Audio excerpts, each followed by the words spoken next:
Okay, we are live. Welcome everybody. Woohoo! Facebook Live. It is Ask Me Anything About Marketing Day. It went so well last week. So many people were so grateful. I couldn't wait to do it again for all of you. Some of you know me, some of you don't.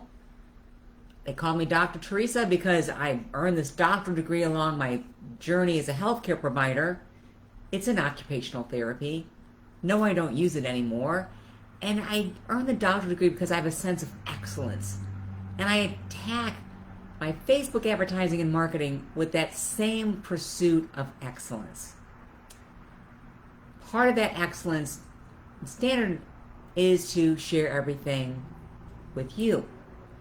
So, Ask Me Anything About Marketing was born out of that focus. And I've been doing advertising now about 6.5 years or so. So let's jump right in. My goodness. Content creation for videos. The question is, how do videos work on Facebook?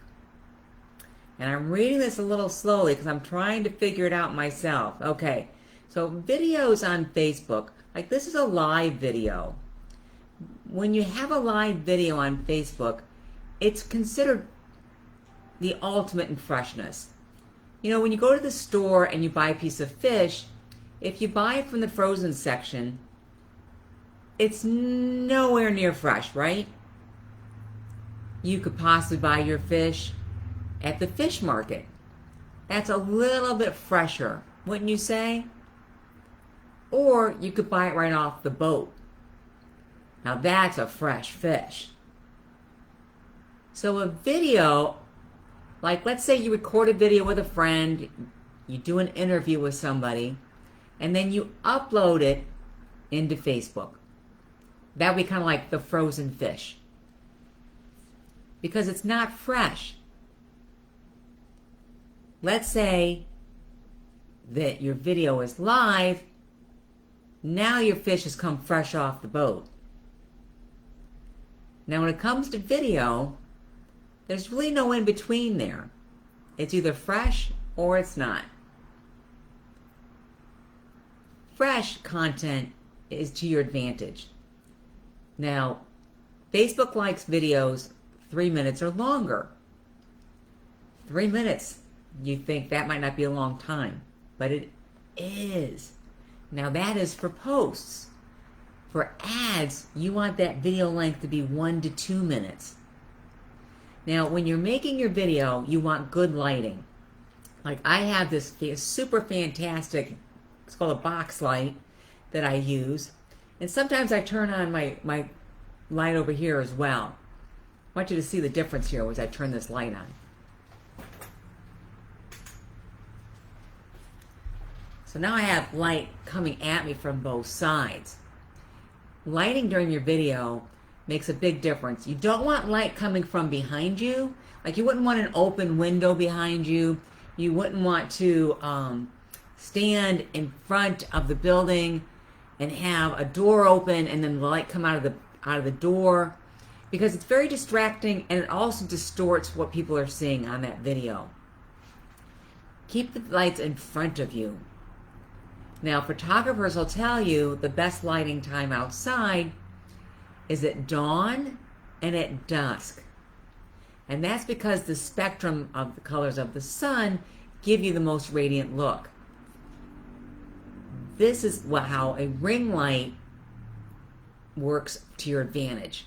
A ring light has those spectrums of the sun in it. And you can use different bulbs in there to get different color variations on your face. So a ring light's a great thing to have for a video also. So that's your lighting part of it and your length. Now content, I'm going to leave the content up to you because natural's great. This doesn't have to be perfect. I think most people I talk to, it takes an average of somewhere between 2.5 and 3 hours to have a final take for that 3-minute video. So don't beat yourself up and say, it's taken me too long. How come everyone else looks so easy? They went through the same thing. They had to change a lot of lights. They had to change the scene. They had to change the setup. I know when I'm trying to record on my own phone, I'm dealing with a remote control button. I have to remember to charge it before I get started. All these factors do play in. So be natural. Do your Facebook Lives. It's a great source of content. Now be sure to have those Facebook Lives on your business page. The business page is part of the whole advertising system that is to your disposal so you can reach more people. That Facebook page, actually, you can talk to the pixel. I say talk like it's part of a computer software system, like you can talk to computer software, right? So basically, you give the pixel instructions to pay attention to who's going to your Facebook page. And did they watch your video? And how long did they watch your video? These are key things that you need to keep track of for the success of your ads as well. Now, knowing how long they watched it is not a function of the pixel. Well, it's a function of the pixel, but it shows up in your audiences. So the pixel will track who goes to your Facebook page and who watches the video and how long they watch the video. The results of that show up in your audiences. Now, if you'd like further clarification on that, feel free to send me a private message and we can set up some time. We can do a one-on-one. I can give you more instruction about it. It's really a pretty cool thing. Think of that Facebook pixel as kind of like your personal secretary who's told you who's come to your office and who hasn't. And when they came to your office, did they read your magazine on the table? Did they watch the television, the rolling video on the television in your reception room throughout the whole thing to learn about you? Did they leave without making an appointment? Or did they make an appointment? So the pixel does a great number of things. I can't encourage you enough to get that pixel installed on your website. You'll find your pixel in your business Facebook manager account. Okay, so back to the questions. Okay, so now she wants to know, when you're creating a group, maybe it's a he, when you're creating a group, do you do it from your business or from your personal page? Great question. I would suggest creating the group from your personal page. You could do it from your business page, but if it's from your personal page, it's kind of to your advantage, because unless your business page, like let's say you're a coach, and you've got all these people that know you, but not everybody is on your business page yet. So yes, you can create your group and invite people to the group, or when you're creating the group, and this is really important when you're creating a group, always ask for their email address. Some kind of question you can give them. You know, one of my clients, she asked me how to backtrack on that. Now, if you need to backtrack on that because you didn't ask for their email address to start with, one of the best things you can do is give them something of value. Oh, thanks, Emily. I appreciate that. It is a personal assistant. So give people something of value. Like, I'm learning a lot of people want to know more about landing pages. So instead of, standing on the city corner and waving my hand saying, hey, I've got a class on landing pages. Hey, who wants to know more about landing pages? Come sign up for my class. I'm not going to do that. I'm going to create a really cool guide that has tremendous information in it and value, and I'm going to let people have that. Bob Burg says, givers gain. Pretty simple sentence, right? Givers gain. I'm giving because, number one, I know I can reach more people if I give them the information. And that's part of my mission. My mission is to serve 21,000 businesses by the end of 2021. So if I give people information and they tell a friend about it, I've reached even more people. Now, let's say they have that information. I can check in with them, have a follow-up email, and ask them, how is it going? I can give them more information about how to use the landing page. I can offer for them to have a conversation with me about their landing page and set up a one-on-one. I can also invite them to my class at that point. I don't want to stand on the street corner shouting, and nobody wants to be shouted at. It's all about building the relationship and having those conversations with each other and getting to know, what do they need? Now, the people I talked about their landing pages, the class will be designed around those needs. Not something I come up with off the top of my head. Not that something that research says you're supposed to do this. Yes, I'll make it a very informative class so that people know what the research indicates is best to have on the landing pages and how to structure the landing page and what the message should say on it. But I also wanted to reflect where people are. What do they need the most? Have they created landing pages and it's just not working? Did it start to work and then it stopped working? Do they not know where to begin at all? So, take note. Shouting from the corner isn't a good idea. Give them something for free. In your group, you could do the same thing. Offer something of value that they can enjoy and make good use of. If you're not sure what that is, lean in real close. This is easy. You're going to love this one. Ask. Ask them. Ask them what would be helpful for them. What would they like to have? What would benefit their business? What do they need the most help with? And then put together a fabulous guide. Or maybe you'd like to write a short ebook for them. Ebooks are great. People enjoy downloading them and having them there to reference. They can see it on their phone. They can see it on their iPad. They can see it on their laptop. Ebooks are great resources to create for people. So, next question. How are we doing here? How to know which picture worked? That's a good question. You know, inside your business manager, you can do something. Now, I'm guessing you're talking about an ad. Because inside ads, the Facebook ads, you can actually tell Facebook, I'd like to use these pictures here. They'll let you select up to 10 images.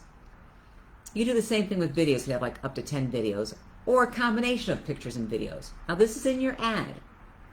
So you tell Facebook underneath the dynamic creative, it's in your ad sets. In that dynamic creative, you say, yes, Facebook, I'd like to give you some pictures or videos to use. Now, when you start running your ads, know that you want at least 7 days for good results. 1 or 2 days isn't enough. And so many times there's a big panic. It's not working, you're thinking, and you turn everything off. It's been 3 days, nothing's working. Leave it run. It's been 4 days. A little something. Leave it run. 5 days. It's picking up. 6 days. Oh my God, look what happened. 7 days. Oh, now there's some action that really justifies turning something on or off. Now, because you gave Facebook all these cool pictures to use in your ad, Facebook knows the length of time anybody spends on that image in your ad. Their artificial intelligence is amazing. So you can check out in the Ads Manager, click on Breakdown, and from Breakdown, click on the images, the creative.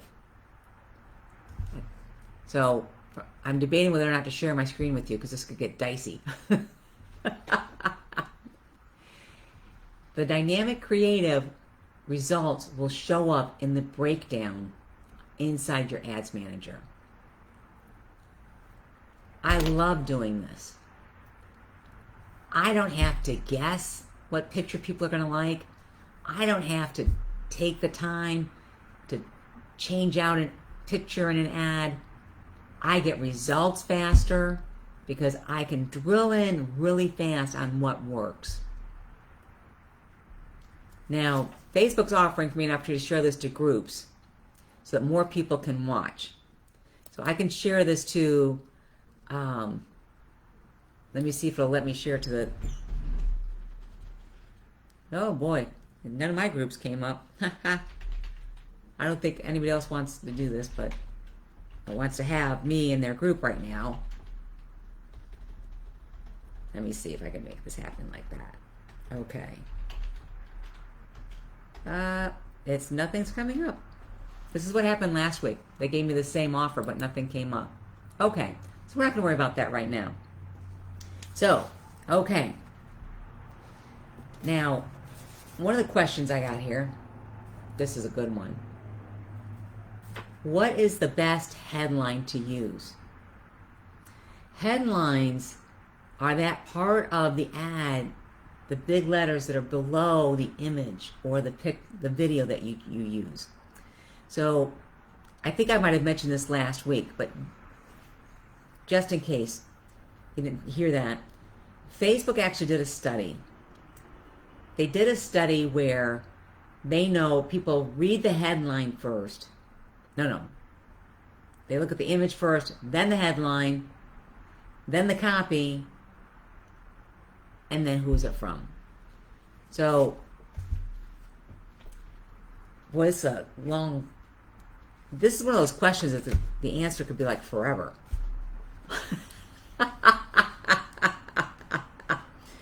There's a free headline analyzer tool out there.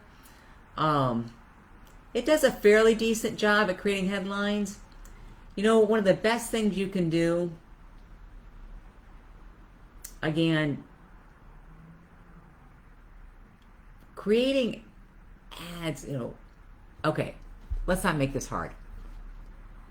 Any ad you see that you like, that caught your attention, take a screenshot of it. Save it into a folder. And when you're writing your headlines, go to those ads. Take a look at them. See which ones resonate with you for the message, for the ad that you're creating. If you can actually have a source file for this kind of thing, that's inspiration. That's the best thing I can say in a nutshell about headlines right now, because this is a whole course. There's how-to headlines, there's headlines using a number, there's different formats for the how. You could say how to do X, or you could say how to do X without doing Y, or you can say, how this super fantastic movie star did X. Or there's so many ways to do how. So a headline creation is kind of like a course in and of itself. And what I'll do, since I have a question here about this, I'm going to give this some more thought to see if I can't come up with better information for you that's more succinct, because creating your headline's huge. Just huge. I just joined the Titans XL Mastermind group. Titans XL is a mastermind group led by the fearless Brian Kurtz. And I want to thank Brian for allowing me to join the group, because it is by application. I was on a wait list and I cried all over his shoes, and he let me in. A little embarrassing. But in that mastermind group, headlines and copy are key. So it's not something you just like give a quick nutshell answer to. But I'll think about doing more on that another time. Okay. So we have a really good question here about landing pages. Is there a way to do a concise page that converts and gets right to the point? Is there a way to do a concise landing page that converts and gets right to the point? This is a great question. And I'm going to tell you why it's a great question.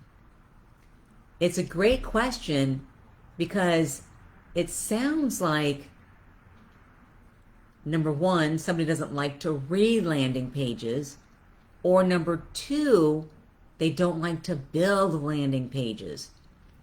Now, when I say build, I'm not talking about getting out your Legos and building something.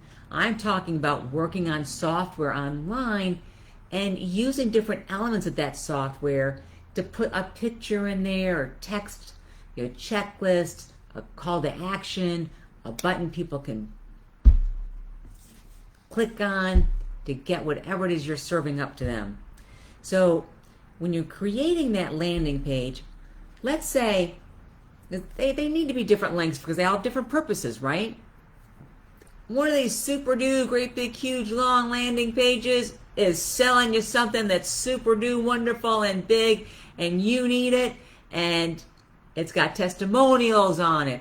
It's got the opportunity for you to opt in several times. It's got a repeated description of what your benefits are in different phrases throughout it. That kind of a long formatted sales page or landing page, if you're selling a high ticket item, you do not want to shorten a concise small message to try to sell a high ticket item. Doesn't have enough time for the viewer to be convinced that that's what they need. That's at one end of the spectrum. We're going to roll it back to the other end of the spectrum, where, for example, you're offering someone that guide or that ebook for free. Not a big investment on their part, right? So there's not a lot of convincing to do. Yes, definitely have testimonials on it. That does make a difference. And yes, tell about yourself. Those landing pages can be a little more concise. Do you want to state the benefit of that ebook?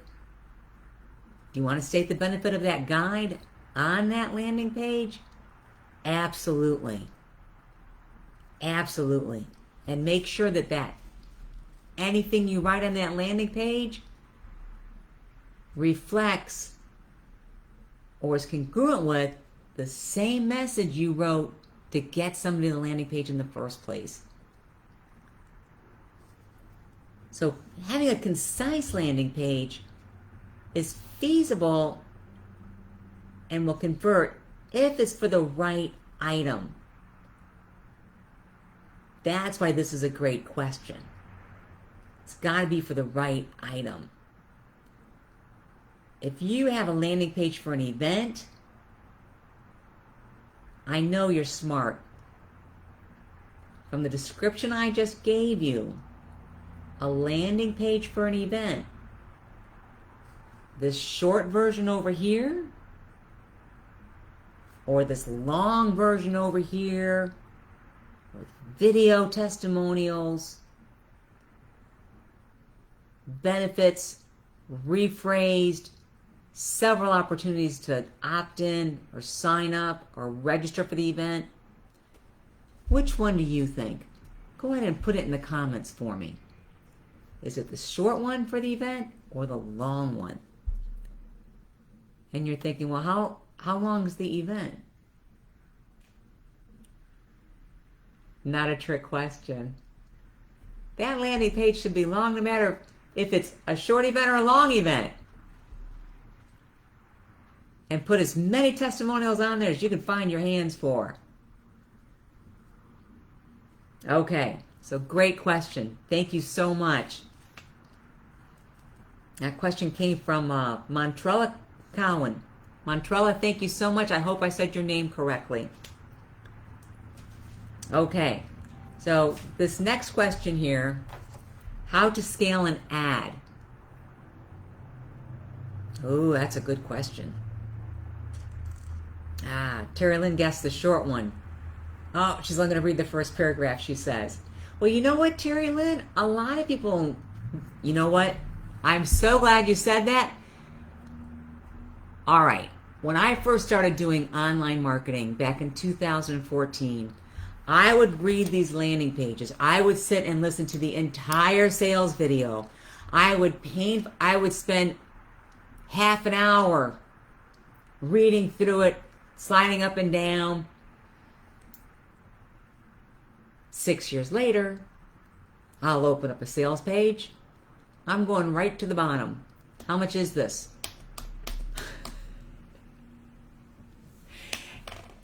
Yes, I agree with you, Terry. A lot of people will only read the first paragraph. You still need the long sales page.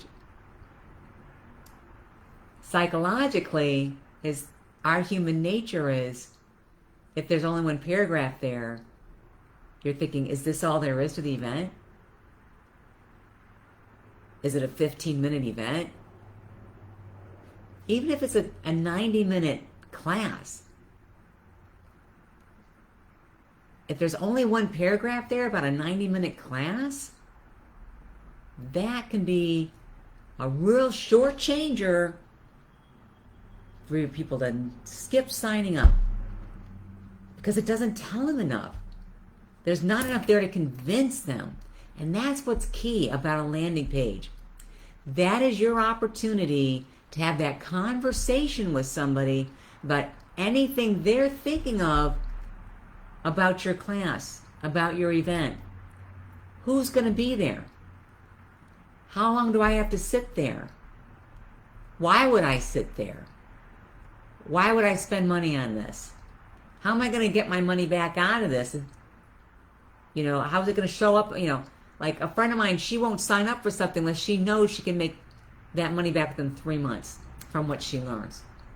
So she's got to know what she's going to learn. It's make a list of everything people will say to not come to your event. Each one of those questions needs to be answered on your landing page. How's that for a hot tip? It's your conversation that you're going to have with somebody. If you were standing in an event and doing some networking and you said, come to my function next week, they're going to have some questions for you. If you said, come to my function, and they said, I've got a couple questions, and you looked at your watch and said, I got to go.